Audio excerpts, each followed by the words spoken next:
Today is July 3rd, 2010. We're at the Brea Museum in Brea, California. I'm interviewing Mr. John Knapp, who was born on April 27th, 1920. My name is Don Baer. I'll be conducting the interview today. Stephen Andridge will be filming today's interview. Thank you to Plains of Aim for providing the resources to record this session. Mr. Knapp served with the United States Army from 1942 to 1945 and reached the rank of Staff Sergeant. Good afternoon, John. How you doing? Good. I'm doing fine. Thank you. Where were you born at? Bridgeport, Connecticut. And how long did you live there? 8 years. Okay. Do you remember that much? Oh, yeah. What did you like to do? What do you remember about it? About Bridgeport? Yeah. We lived right across from a river, and there's a bridge that went over the river, and we used to play on that bridge all the time. That's kids for you, you know. My brother fell off that bridge and broke all of his teeth up in front. Oh, how do you break them? What did he land on? He hit a piling down in the water. Oh, boy. Oh, that's the way it goes, though. Yeah.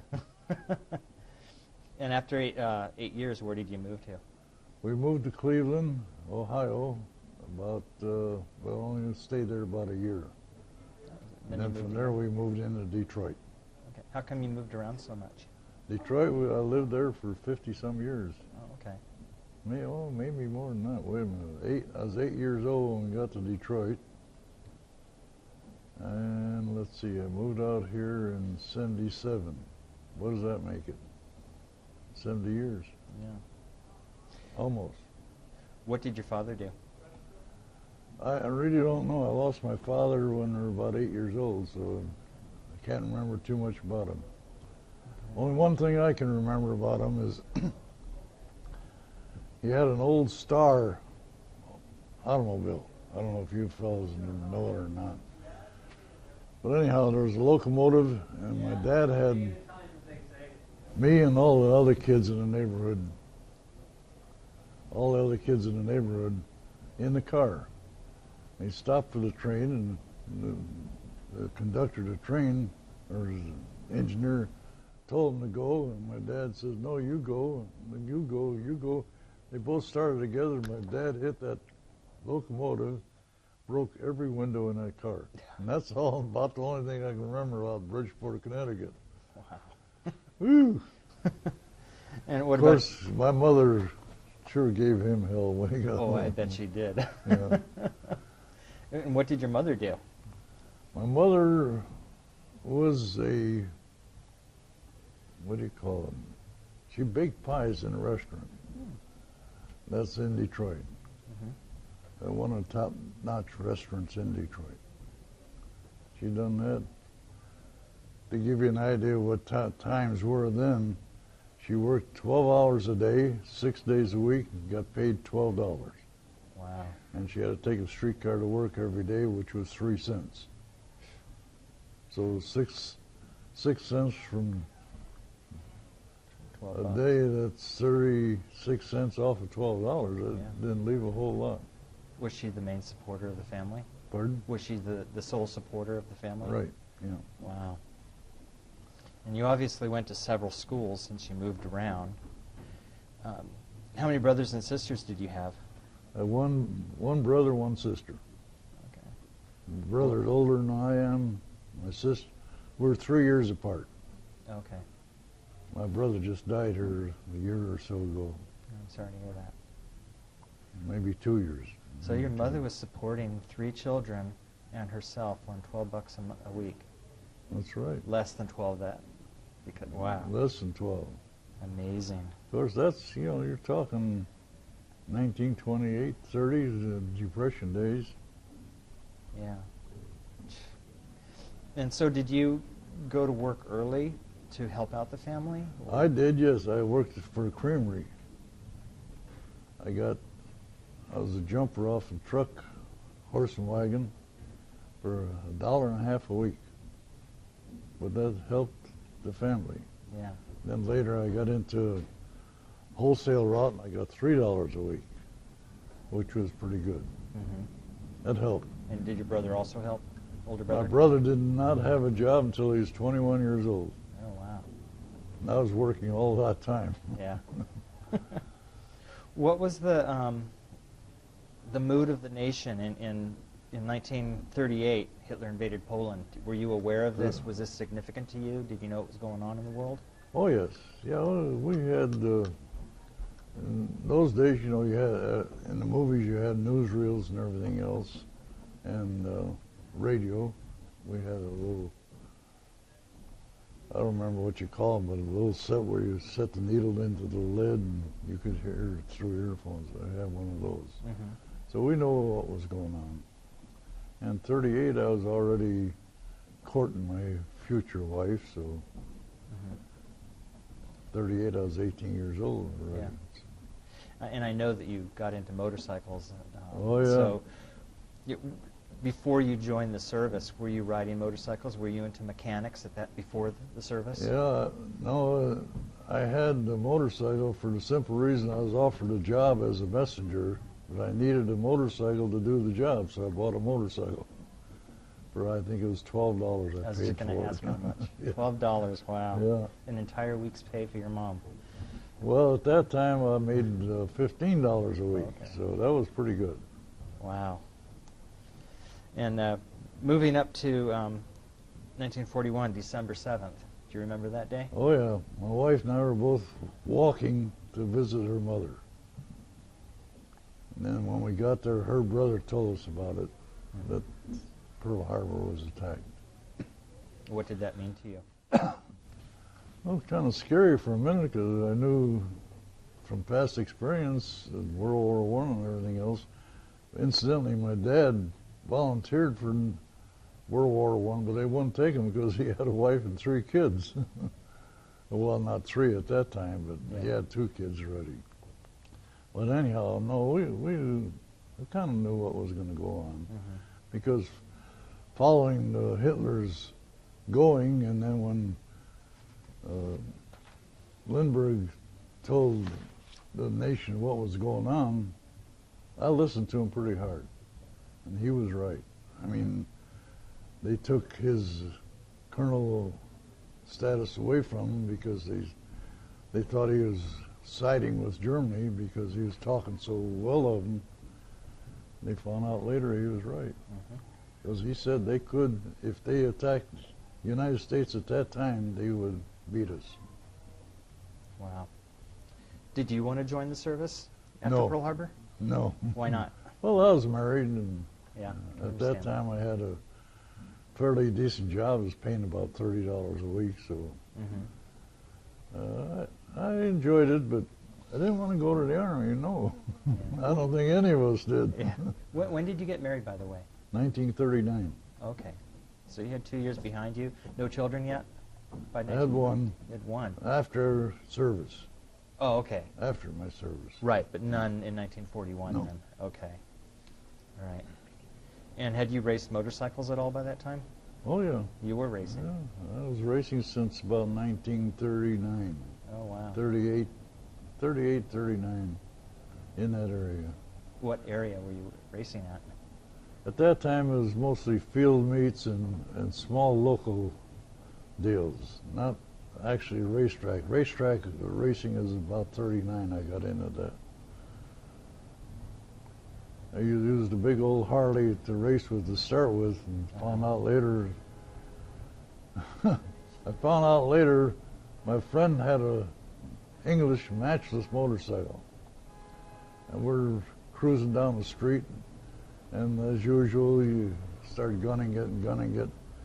So I was going to show him how good that 61 I had was, and he walked away and left me. And that kind of shoved me into the English motorcycles at the time. Okay. Did you have to register for the draft after Pearl Harbor, or was Yeah. that prior to? Oh, I had a register, yeah. Okay. And after you registered, how long was it before you were drafted? I don't remember exactly, but it was probably 3 or 4 months, something like that. Can you recall the day you received your draft notice? March, sometime or other, sometime in March of 42. Yeah, 42. March of remember- 42. Do you remember your feelings or the feeling of your wife or Well, what yeah, your thoughts were? you have feelings. I mean, you know, you're going to go and everything else at that time because following Hitler's blitzkriegs, or whatever you call them, we know it was coming. Mm-hmm. And I guess I'm kind of commonplace. I can relate to things pretty fast. Mm-hmm. So I knew it was coming and it had to be done. That's all. That's all there was to it. Didn't like it, but I had to go. Oh, I bet. Where was your boot camp at? Pardon? Boot camp, where was that at? Boot camp was Fort Warren, Wyoming. Okay. How did you get there? Trained. Oh, okay. And Overnight trained. okay. The bunch of other inductees? Oh yeah, the whole train full. Oh, I bet. Yeah, we pulled right into Fort Warren, Wyoming, unloaded. Got there about late at night. Late at night, got into the barracks, and there was mattresses and blankets and everything else, and there was this guy in his pajamas, and I asked him, "Hey guy, what do I do here?" He says, "I'll tell you right now, I'm a corporal, and don't you do that again, or what's your name?" That's his joke. He was a regular Army guy. He was tough. Yeah. What was the training like? It was, for me at that time, it wasn't bad. I mean, the exercise, I enjoyed that. And I got along real good, except I had a busted up knee at the time during my racing days. And the walking got kind of hard for me, but I didn't say nothing. I just kept on going. Mm-hmm. Did you take aptitude tests to see what your job would be in the Army? Boy, if I did, I don't remember. But your natural ability was mechanics, is that correct? Right, Because yeah. of motorcycle riding. Yeah. So do you think that's how you got into the automotive field? Yeah. And after your boot camp, did you go to another school or another base for? Went ready to ship out. We went to Camp Pine, New York. And the beauty part of the whole thing is, I'm a private at that time, but we had 80 guys going there, and they put me in charge of them. I said, what the hell is this? I don't know nothing about this stuff, you know. But anyhow, we're all on the train, and yeah, we ended up down there. And was that just a way station until you left overseas? Right. Okay. Yeah, from there we went to Camp Kilmer. Camp Kilmer, we went to, oh God, the place in New Jersey where they shipped them out. I forget the name of it now. Oh, I might think of it. But anyhow, we got on a train, got over to the shipping dock, got over there, and the boat we were supposed to go on got sunk. Oh boy. So there we went. From there, they shipped us down to Atlanta, Georgia, to wait for another ship. That was a nice start. Did you take a converted cruise liner, or did you take a troop ship? Going over there? Yes. No, we took the USS Monticello, which was a Italian cruise ship. I'll give you an idea. When we came back on the Elizabeth, and we docked. Then I'm looking down on the Elizabeth. I'm looking down at this ship here. I'm just kind of looking with nothing else to do. I'm looking. Here's SS Monticello. I said, what the hell? We went across the ocean on that thing. Looked like a rowboat compared to Elizabeth. And that probably tells why so many guys got seasick. Because that was a small ship for going across the ocean. What was the ride like going over? Did you get seasick? Was it rough? Was I the guess rough on the Monticello? Was it rough going over? going over on the Monticello, yeah, it was.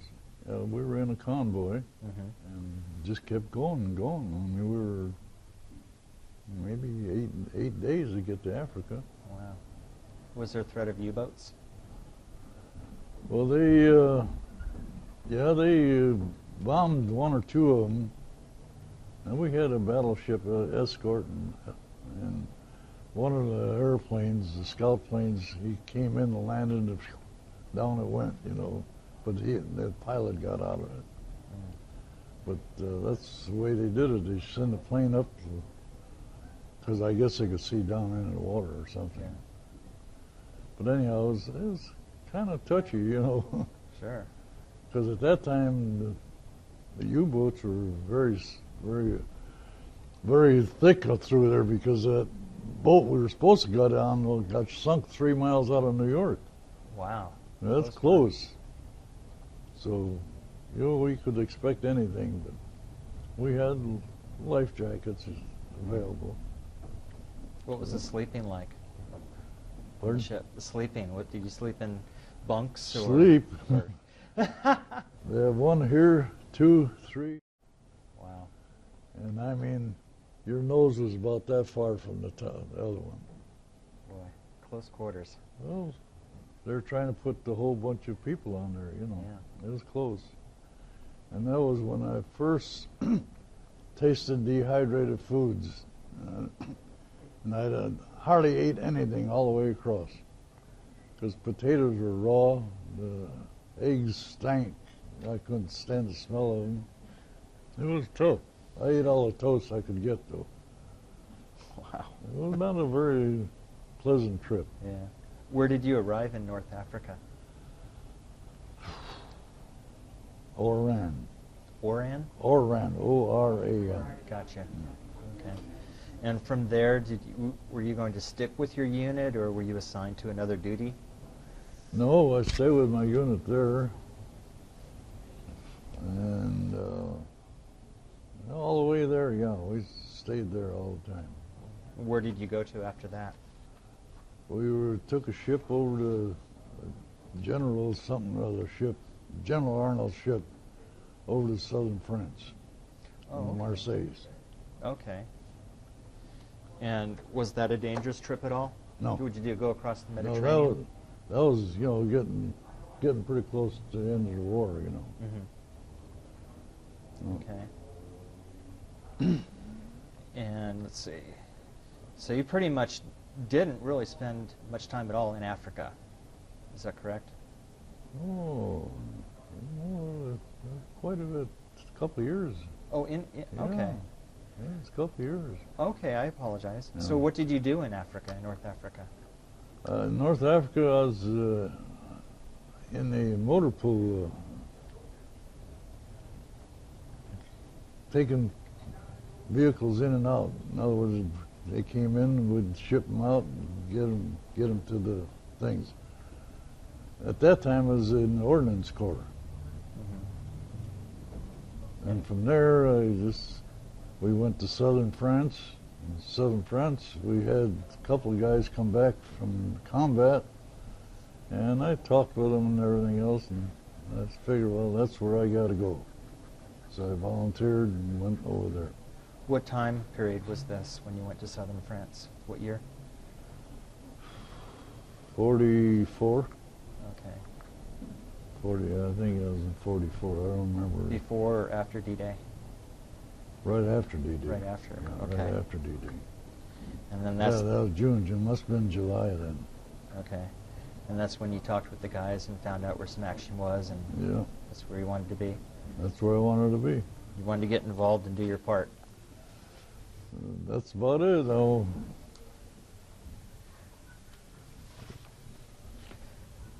What were your responsibilities in France when you moved up to the front line? Is that where you went? Yeah, right. What were your Well, I went from Marseille to Nancy, France. And was put in a replacement depot there. And from there I went to the 44th Infantry Division. Okay. And that was called the Fighting 44th, is that correct? I don't know if it was Okay. called the Fighting 44th or not. I don't know. And were you still in the motor pool in the 44th? No, I was in infantry then. Okay. And I was where I wanted to be then. So we started shooting. That's it. I was there 2 days, and up to the front we were. Were you a rifleman, or Yeah, rifleman. what were you carrying? M1. Okay. And is that when you got to, what is it, Schwalbach, France? I don't remember the names of those places. Oh, okay. Thanksgiving Day, 1944, the Panzers, the Germans attacked the 44th. Does that sound familiar at all to you? Well, you get so many, I can't remember Yeah. which one you're talking about. Oh, Norwind, is that familiar? Norwin? Yeah, Norwind, France. The Germans attacked the 114th Regiment at midnight. That's when the ski guys came down on us. The Tanks and this is right at the Bulge. That's what we're talking about. Okay, yes. During the Bulge, this outfit came in with tanks and ski patrols, all dressed in white. We heard them. We couldn't see them, you know. They came down. They hit us real hard. That was one of my scariest moments of my service. We're in our foxhole doing what we could. This tank came over, lowered his gun right at our foxhole, but evidently he was too close to us. He couldn't really get into it. So he went past us. Then we took care of the ski patrol behind him. Well, when we did that, he had to turn around and go back, or they had to turn around and go back. And that was right after the Bulge. It was the same time. It was right around Christmas time. Yes. Yeah, it was Christmas time. You were in the dead of winter. Pardon? You were in the dead of winter. Oh yeah, she froze her butts off. Were you prepared for the winter? Did you have any? At that winter time I clothing? wasn't, but they gave us enough stuff. That's when they furnished us with those jackets with the piling in it, and boots with wool socks, and the bottoms were rubber and then leather on top. And that was really something, because every night you had to take them off, take the socks off, because now they're all sweated up, put them on your chest, put your jacket on so they would dry out, so the next night that's how you kept your dry socks. Wow. It wasn't easy. Doesn't sound easy. See, sometimes things would happen, you didn't get a chance to do it. So sometimes you could pull your feet out and boy, you could just wring the water out of them. Were you fighting frostbite also? Right. Oh yeah, prior to that, we had a lot of guys with frostbite. Mm-hmm. I almost had it, I think, but fortunately I didn't. Were you living in a foxhole at the time? Oh yeah, you better believe it. Yeah. Deep too. How was digging a foxhole in the frozen ground? Well, I'll tell you, I got the little shovel at home yet, and I'll tell you, when the artillery, machine guns, and all that came in, that little shovel would dig you a hole in 5 minutes. I don't care how. And if it was pavement, I could dig through it. They're really sturdy. Yeah. That's the only thing I kept. The axe and everything I threw away. But that little shovel, that was a godsend for all of us. You still have that shovel today? No, I have it at home now. Yeah, that's what I'm saying. Yeah. That's going to be with me till I go. Maybe Wow. I'll have them bury me with it. Did your guys have skis at all, or was it just the Germans that had skis? You know, that I really don't know. I don't know. Yeah, we had a ski patrol. We never saw any of them, Okay. but we did have it. I mean, the U.S. Army did have ski patrols. Mm-hmm. And what area was that called south of the Bulge? Was that Norwind is what we're talking about? I don't remember the names of the okay. towns, but it's probably Sargamines or something like that. Okay. And then you eventually worked your way up toward the Maginot Line near the Brandelfingerhof and Farms. yes. That's where we got hit hard. Can you tell us about that? Yeah, this is February, early February. So they told us 2 days ahead of time that we were going to move through.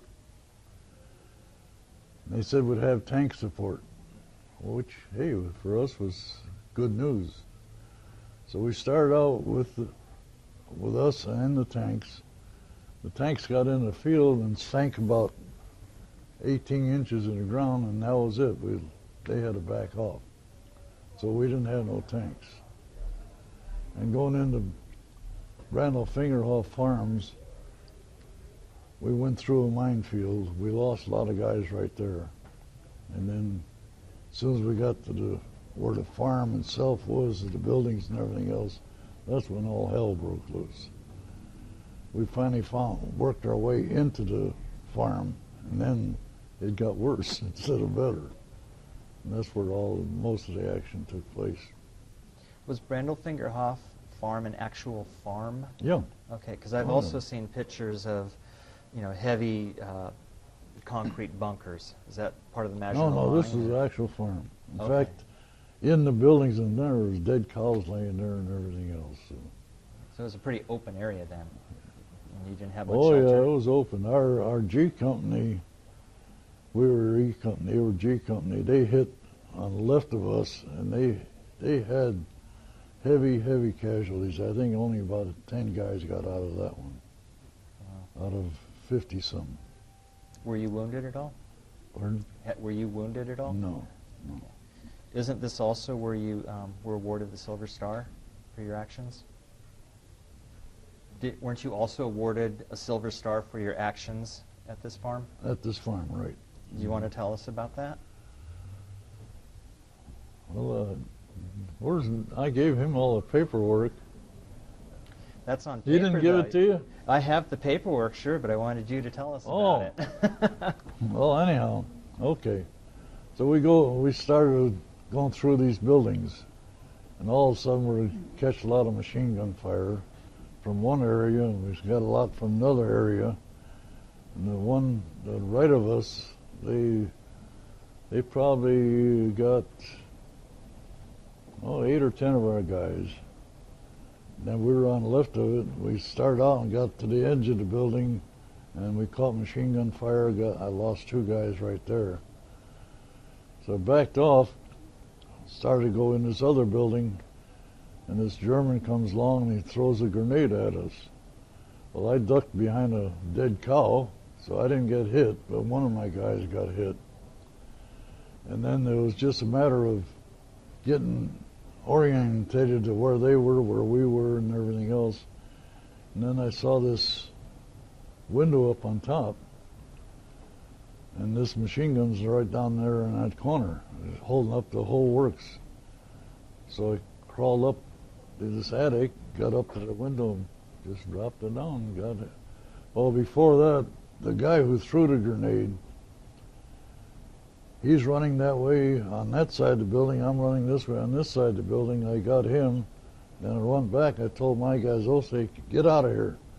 Got all of them out of there. And then I went up, just dropped a grenade and got rid of them guys.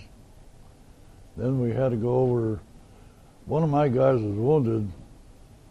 So we called the medics. The medics said, we can't get anybody. We don't have any stretchers. It's all lost in that one building where we lost about 12 guys. So I went down to that building with the 12 guys and took one of my guys. I said, let's go, we'll get the stretchers, because my guy's laying there. So we went into that building,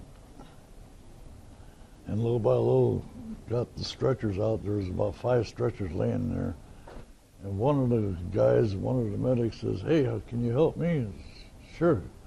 We put him on the stretcher, carried him out along with 5 other stretchers.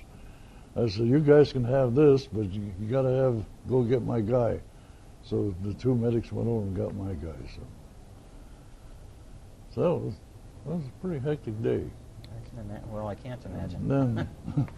Then we kept chasing them out of there. We got out about, maybe 40, 50 yards. And bullets are flying by us, and when you hear one go by your ear, you know it's pretty close. And they had an old tank there, and the guy was underneath the tank, but he wasn't there long. We got rid of him. So anyhow, my captain put me in for the Congressional Medal of Honor, but the colonel says, no, that's an infantryman's job. So I could care less at that time, you know. So that's basically all the biggest part of the whole thing. We had a lot of little fights after that, and again, different things happened during the war. We were going through Germany at one time, and our major was in a Jeep along with his driver. And he said, well, we'll go up and see what's up there, because we're actually walking at that time. And I told him, I said, no, you better not. You better stay here. Let us go. No, we can go. Well, about 5 minutes later, he came back, and the major had 2 or 3 bullets in him. He was, I don't think any of them were death-defying, but he was hit pretty bad. Wow. So now we had a job to go up there and try to get these guys that were shooting at him. But at that time, we were starting to get into more home defense people. And what the hell can you do with them? You catch them, they're not soldiers, so you can't do anything with them. And I know the one case, this guy got 2 or 3 of our company, not our platoon, but the company. And this is a story I hear. Whether it's true or not, I don't know. But anyhow, they got the guy, put him on the fender of the truck. We were going down the highway, and they shot him and dumped him in the ditch. That's all you could do with them, because we'd take them back, send them back, and then pretty soon they'd come back and tell us, oh, they don't want them because they can't do anything with them. They're not soldiers. Were they children? Or Oh, there was a lot of children. Yeah. Oh, that's another story. The towns we were going into, we went through Munich and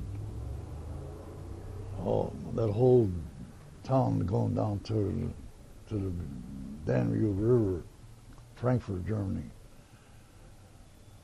Artillery and airplanes dropped enough bombs in this town, and it was the worst thing in the world for us. Because when we started going in there, bullets would be flying at us from all over. And you can't see where they're coming from, because they're in all that rubble. And unfortunately, there's a lot of 10, 12, 14-year-old kids that got killed. Yeah. But they're shooting at us, so what the hell can you do? I mean, you shoot back, and then all of a sudden you see you kill a little kid. That's not a nice feeling. Sure, of course not. That's enough of that. Okay. After that, I won't sleep tonight now. I'm sorry. After that, you received a 10-day rest. You'd been in battle for 144 consecutive days. 144 days, right. The longest tenure of anybody in the U.S. Army. Wow. So while you were on your rest, you saw a USO show. While on your rest, you saw a USO show. Oh, yeah. Tell us about that. Well, I don't remember too much about it. It was Marlene Dietrich was the headliner. And it was just, I'd say maybe a mile out, not even a mile outside of the line. They, most of the guys got rides over there. Some of us walked over there. And then she put on a good show. After the show, I don't remember where it was. I didn't have the camera. Somebody had a camera, and they took pictures of us. And then, fortunately, they sent me the pictures. I gave them to Bob. And it was nice. I mean, it was kind of a nice break for us, you know, because that was the first rest we had in 144 days. I mean, it wasn't 144 days of fighting, mind you, but in and out. Right. But again, I think I walked all the way across half of France and half of Germany, and that was a long walk. I bet. That's why they make you walk so much in basic training, I guess. I hear you still cherish that picture of yourself and Marlene Dietrich, too. Oh, you One of saw your it? I've seen it, yeah. Oh, One of your okay. prized possessions, huh? Then why'd you ask me about it? You know Because about it. The camera doesn't know about it. Okay. All right, I'm sorry. And you also saw Mickey Rooney, too. He was at the same show. Pardon? Mickey Rooney was at the same show. I don't remember. He might have been. I don't know. According to the articles, he was. He was. Okay. After, Yeah, that's right, he was. Yeah. Now that you mention it, he was there, right. But I didn't get a picture of him. No. But it's a good picture of you with Marlene Dietrich. You got some pretty good information there. You must have done some work on this, huh? Well, Bob gave me some information. I did some Oh. research also. After your rest, you headed toward the Rhine River. Is that correct? Right. And, Worms, France is where we crossed. and Some of these towns I can remember, but not all of them. uh-huh. What obstacles did you encounter on the way? Do you remember? None. Okay. None.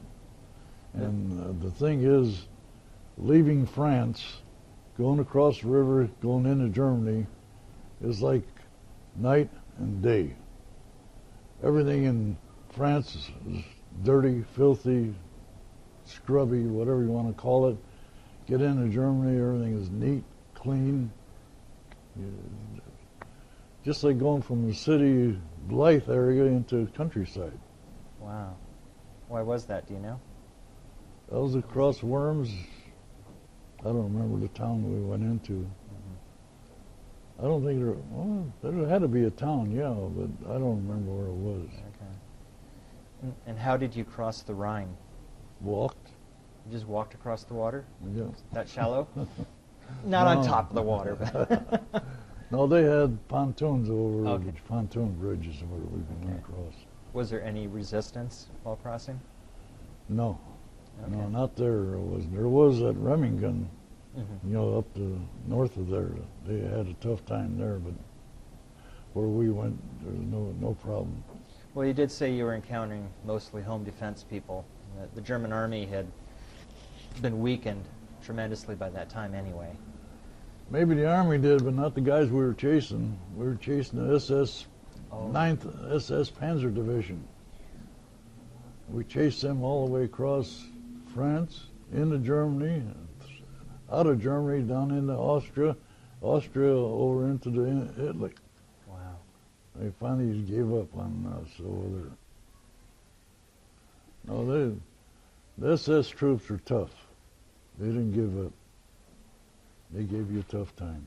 They were known as Yeah. the vicious ones. Oh yeah, they were. Oh, we were told right off the bat, don't expect any. Don't go. Put your hands up because that gives them more target to shoot at, and that's what they were doing. Mm-hmm. Because about that time is when we heard about the massacre at up north, where they killed around 180 of some of our guys. Was that the Bulge massacre? Yeah. Yeah. Yeah, that was it. That kind of made. It's a funny thing. Now that you mention it, I'm sure you guys are the same way. You don't want to hurt anybody, and I felt the same way. I didn't really want to hurt anybody, but you see your buddy here get killed, you see your buddy there get killed, and then all of a sudden you say, "Well, them dirty buggers," and you go after them. I mean. And I think that's a strategy of war anyhow, is get the guys mad so they can go after them. Well, And that's what it was. I mean, It's either kill or be killed too. That's true. That's where we fell at Brandon Fingerhall Farms. They were trying to kill me. Mm-hmm. So now we're into late April and May of 1945. Right. On May 5th, you were instructed there'd be no more shooting after noon that day. 1 o'clock, yeah. After 1 o'clock, okay. Can you tell us what your feelings were? Good. Well, I was real happy. But at that time, we were barracked in the buildings. And I was up on the top floor along with my whole squad. And all of a sudden I hear these, and I look out the window and there's a German airplane just coming at rooftops. I said, oh, geez, this guy hasn't heard about it. I told all my guys, get out of here quick, and we all ran down. And just about the time we got down on the ground, the plane went over. We found out later it was one of our American pilots was having a nice ride. But it was kind of scary because, this is the day you're supposed to quit shooting. We figured maybe this guy didn't learn about it. Was that a jet by chance? It was a jet, yeah. Probably an Me-262. Steve and I interviewed an Me-262 pilot that took off from the Autobahn at the end of the war. Right. The Autobahn is where we cleared that baby out. Yeah. Yeah, they were landing planes on the Autobahn and then going into the hillside. Right. So we shut the hillside down, and that stopped them from going out anymore. Wow. And tell us about VE Day. VE Day. It was just another day for us, I guess. We were happy, naturally, because now we're all thinking of going home. It was very enlightening and a big relief, because now you're not going to be shot at anymore, and you should get home safe. I guess that's about would sum it up.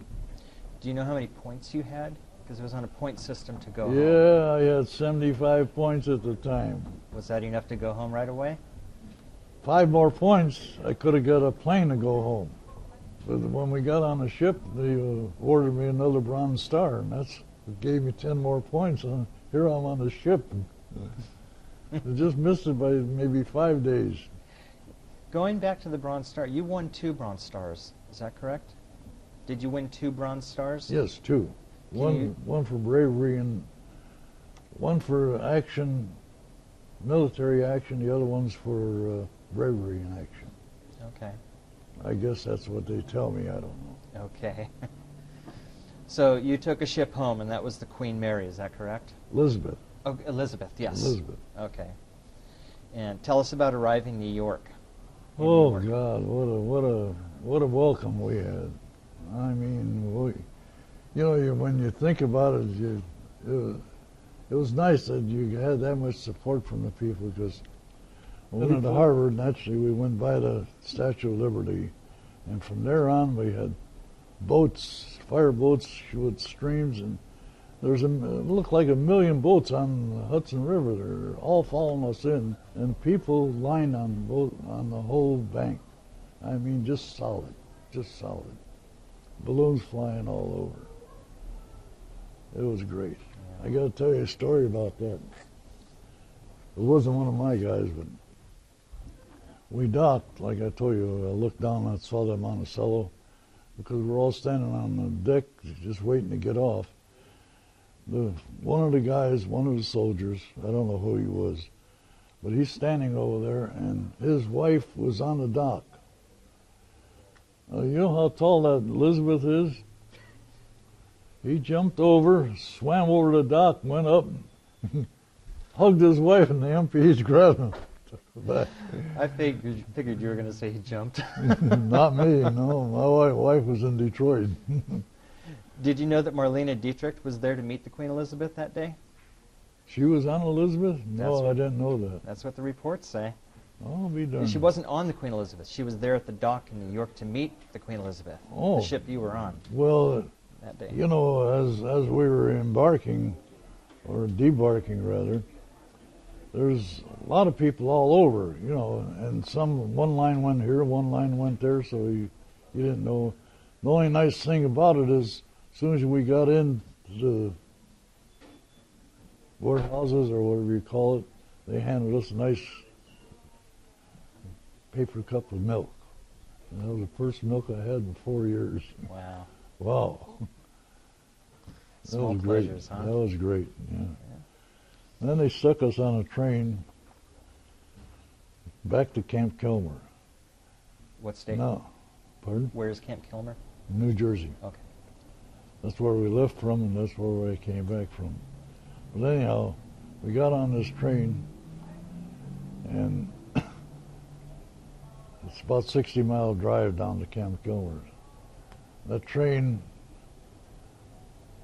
I'm sure it wasn't, but it felt like it was doing 100 miles an hour down that track. I mean, it scared the hell out of me, you know. And you know, just sitting there shaking all the way. I mean, it was moving. But again, after 4 years of walking and maybe in a truck or something, that scared the hell out of me. Wow. Did you get any leave after your Camp Kilmer? Yeah, we got 30-day leave at home, which all of us took our own trains any way we could get home. We got 30-day leave, then we had to report to Chicago, the base in Chicago, whatever, I don't remember the name of it right now. But while we were there, my buddy and I were walking downtown Chicago, and here the news came on that Japan surrendered. The beauty part of it is, on the ship coming back, they already told us that we're the first group in, and we're going to be the first group out to go to Japan. And we were slated, I had the maps and all that, slated we were going to invade the island of Kyushu, which at that time I didn't even know they had an island. So that kind of brought you back down to level again now. Yeah.